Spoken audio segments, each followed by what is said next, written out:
Hey everybody, Fluval Fish Review here. Today I've got this Fluval E200 heater that I bought and I want to check it out. I've got a 55-gallon aquarium I need to put it on so that my angelfish can go in there, and they definitely need a heater.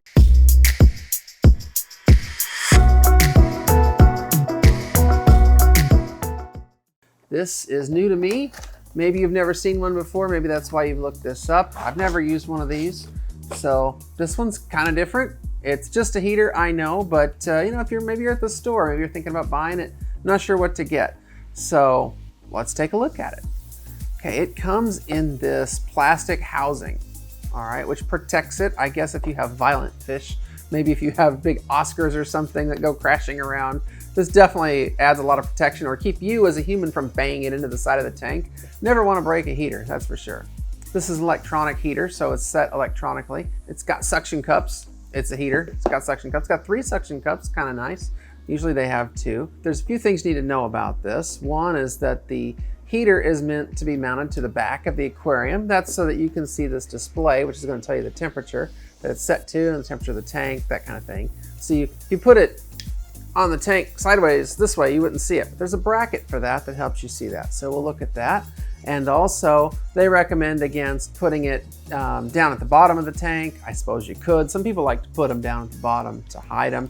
But the recommendation in the instructions is to make sure it's next to an area of the tank with a lot of water flow so that the heat is distributed evenly throughout the tank and quickly. And that makes sense. So any heater, that's probably good advice, right?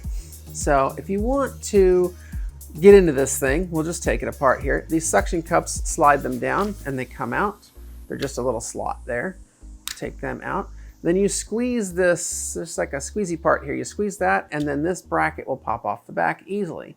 This bracket also, we'll put it back on, is also adjustable up and down so that if you squeeze that, you can slide this a bit and get a little bit of adjustment in the tank as well. So that they also recommend the heater not be too close to the bottom of the tank in general. So take this off, okay? And we'll do the side bracket next. Another thing is if you take a screwdriver and you put it in here and pry this up, then the case will come open and you can see the heater. So we'll get it out. And of course you want to keep this clean, keep the deposits off of it. The instructions recommend soaking it in vinegar if you get stuff on it and you want to clean it. So that looks pretty cool. I mean, you can see the inside of it. I like that. It's just a typical glass heater on the inside, other than it's electronic also. So we'll put it back in, slide it down in there, and snap it in. You hear a snap. And if you want to use the other bracket, you keep this bracket on there just like it was, but then you take this other bracket, which has some weird stuff on it, right? And you snap it into, and you keep your holes lined up the same direction so your suction cups will fit.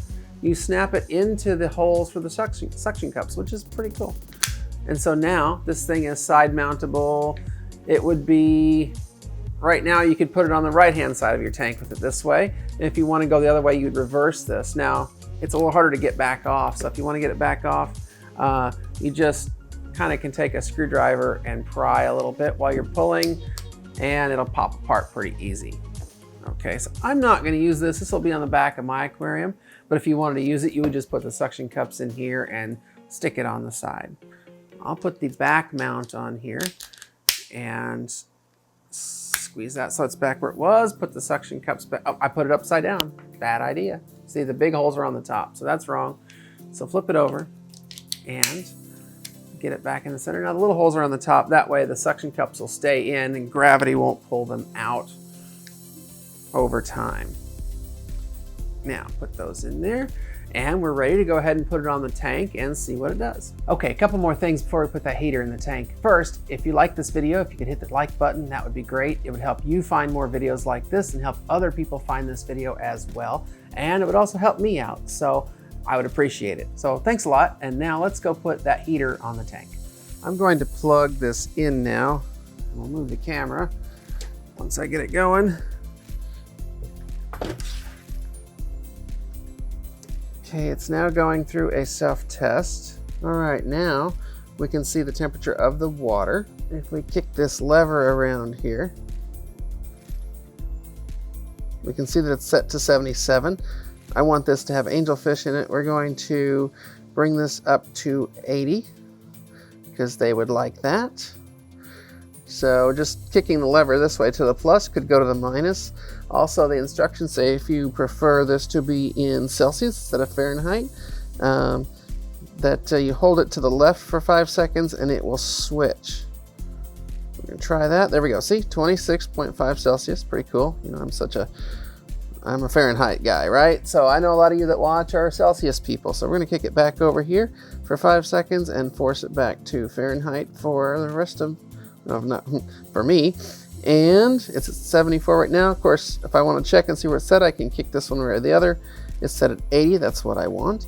So we're gonna leave it there. And there we have it. Now it'll quit blinking. Now it's at 74 and it's blinking because the temperature is not correct currently. So it's going to raise the temperature up to 80. I'm sure it'll take a little while. It's a 55-gallon tank. This heater's rated up to 65 gallons. All right, now that we got that heater settled on the tank, I'll give you my final thoughts on it. I think this is a pretty cool heater. It's electronic, which I love being able to see what the temperature actually is in the tank and not having to rely on the thermometer. Of course, thermometer is a good backup to make sure this thing hasn't gone crazy. And also that you can set it exactly where you want it. Turning a dial on the mechanical ones is fine. It makes them a little cheaper, but I just prefer, I wanna know, I'm a technical guy, I wanna see what that number is. So I like that on these electronic heaters. And I like that cage on this thing. I think that's pretty cool, especially if you have anything that could break the heater. So that's great. So time will tell. If anything happens to this heater, I'll let you know in the comments. And if you are interested, I don't see why you wouldn't want to buy this heater. It's a good little heater as far as I can tell. So this is Fishalotti with Fishy Review. Remember, everybody, stay fishy and have fun. Thanks.